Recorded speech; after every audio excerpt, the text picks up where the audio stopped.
Սուր հայտարարությունների նոր խմբականակ հնչեց կառավարության հերթական նիստին հաջորդած ճեպազրույցի ընթացքում։ Ես չեմ ասել եւ չեմ ասում, որ արցախցիները փախել են, ես ասում եմ, որ Ղարաբաղի այսպես կոչված էլիտան է փախել։ Դրանք բոլորովին տարբեր բաներ են։ Ես Ղարաբաղի ժողովրդին որևէ բանում ոչ մեղադրել եմ, ոչ մեղադրում եմ, ոչ էլ կամ մեղադրեմ։ Կարելի է շատ բան ասել, բայց պետք է դրա տակ հիմք ունենա, փաստ ունենա։ Հիմա հարցը նրանում է, որ նախընտրական շրջանը փորձում են այդպես իրենց չկատարածը դնել մեկ ուրիշի վրա, ասենք ժողովրդի տվյալ պարագայում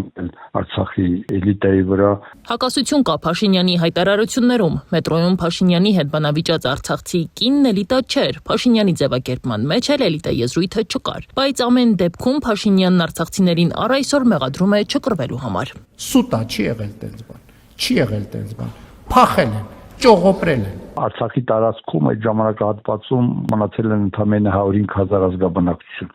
Դուք ոնց եք պատկերացնում այդ 105,000 ազգաբնակչություն, որի մեջ մտնում են ծերեր, երեխաներ, հիվանդներ եւ կանայք եւ այլն, կարողանային դիմադրեին թուրքական, ադրբեջանական միացյալ ուժերին, աբջեքչական խմբավորումների այդպես համալրված։ Շարունակելով մեղադրանքներն ու բացելով 2023 թվականի մեկօրյա պատերազմի շերտերը, Փաշինյանն ասում է, թե մարտական գործողությունների ժամանակ զինամթերքի առյուծի բաժինը մնացել է ձեռք չտված։ Դրանից առաջ մենք հնարավորություն էինք ստեղծել, որպեսզի տեղի ունենա քաղաքական գործընթաց եւ Ղարաբաղի իշխող շրջանակի որոշ ներկայացուցիչներ ոչ միայն խոչընդոտեցին, այլև իրականացրեցին իշխանափոխություն Ղարաբաղում եւ Հայաստանի ազգային ժողովում շնորհավորում էին իրար։ Եվ այս համատեքստում առաջարկում է դադարեցնել իր իսկ ձևակերպմամբ ցեղասպանությունների մրցավազքը եւ ժողովրդին չսնել նոր ցեղասպանությունների մասին տվյալներով։ Մեր տարածաշրջանում բոլորը բոլորին մեղադրում են ցեղասպանությունների մեջ։ Ցեղասպանությունների մասին խոսույթով մենք ստանում ենք ցեղասպանությունների մասին խոսույթ։ Վերադարձի մասին խոսույթով մենք ստանում ենք վերադարձի մասին խոսույթ։ Եվ մենք էլի ասում եմ, այդ ամեն ինչը մի բանի մասին է։ Հայաստանի ժողովրդին, ներառյալ Ղարաբաղի ժողովրդին թույլ չտալ, որ խաղաղվեն։ Նրանց պահել պանդուխտի եւ գաղթականի կարգավիճակով, հույս տալով, թե հեսա մի օր ցեղասպանությունը կճանաչի միջազգային հանրությունը։ Փաշինյանը իր կերպարով որպես անձ, անհատ եւ այլն եւ որպես քաղաքական միավոր գործիչ չեմ անվանում, որտեղ իրեն չեմ ընդունում կապկողներին եւ կամակատարներին քաղաքական գործիչ համարել, ինքը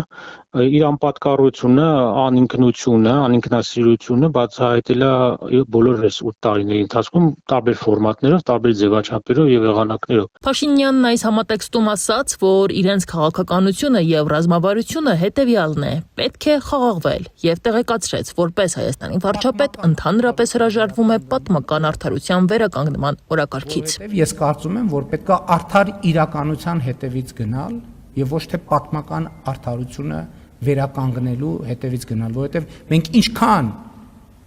գնացինք պատմական արդարության հետևից, այնքան առերեսվելու ենք նորանոր պատմական անարդարությունների։ Եվ ես պարտքս եմ համարում սրա մասին տեղեկացնել։ Ինքը լավ տեղավորվում է կամ փորձում է տեղավորվել այսօրվա անիշխանության եւ միջազգային, ասած համակարգի, միջազգային իրավունքի մասնակի կոլապսի մեջ, հասկանալով, որ օրենքները չեն գործում, ուրեմն կարելի է այստեղից պատուհան օգտվել է, ժխտենք ցեղասպանությունը, ակնկալիքներ չունենանք եւ այլն, եւ իր քայլերը պրակտիկորեն երևում է հուշարձանը ջարդելու, ավիրելու վանդալիստական գործողության առումով տնօրենները, որ իր կամակատարներն էին, բերեց ինչ կարգի խայտարակություն եւ ինչ կարգի վնաս բարոյական հասցրեց։ Հետո կրկին բացվեց նախկինների թեման։ Լևոն Տեր-Պետրոսյան, Սերժ Սարգսյան, Ռոբերտ Քոչարյան եւ նրանց քաղաքական ուժերը ներկայացնում են ում ասես, բացի Հայաստանի ժողովրդից։ Նրանք Հայաստանի ժողովրդի հետ կապ չեն ունեցել երբեք։